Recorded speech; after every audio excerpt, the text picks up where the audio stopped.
Bienvenido, que Dios te bendiga. Terminamos la semana con Gálatas capítulo 2, versículo 12. Pablo está hablando y refiriéndose a Pedro de este choque de titanes que hablábamos ayer, y dice que antes que viniesen algunos de parte de Jacobo, Pedro comía con los gentiles, pero después que vinieron se retraía y se apartaba porque tenía miedo de los de la circuncisión. Me gusta que Pablo no acusa a Pedro de ser un pecador. Tiene muy claro que es un error de Pedro y que desde el principio su motivación de fondo es el miedo, tiene temor a los de la circuncisión. Y así se llama nuestro devocional, miedo. Miedo.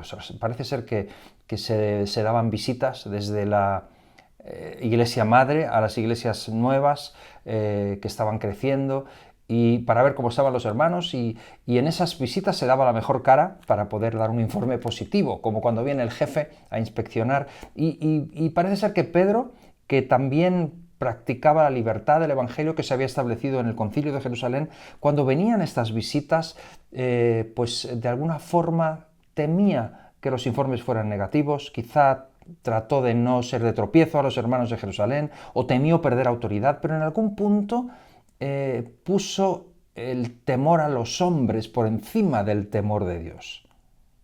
Qué importante es el temor de Dios. Qué importante es que el temor de Dios esté por encima de cualquier otro temor. Pablo tenía este tema tan interiorizado en su vida. Pablo, que había estado sirviendo al Sanedrín, persiguiendo a la iglesia, cuando conoció a Jesús, sustituyó el temor a las personas o a las autoridades por el temor de Dios, y no temió a nadie más que a Dios.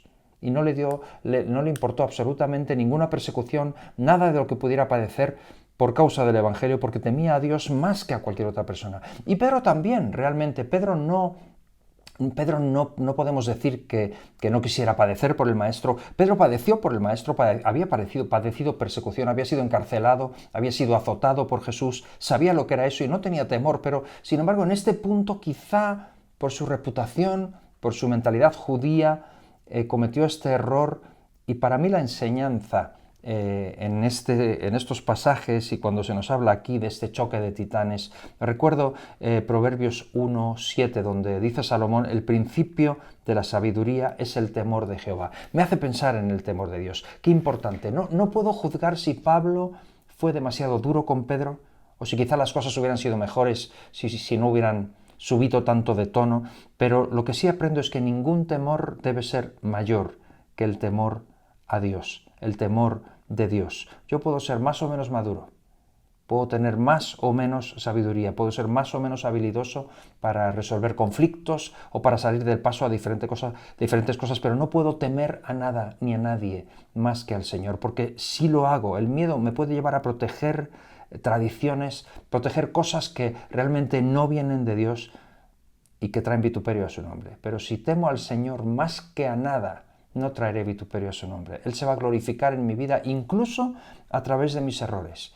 Y una cosa está clara: Dios no avergüenza a aquellos que le ponen a Él por encima de todo. Por lo tanto, esta es la enseñanza en esta mañana. No temas a nadie más que al Señor.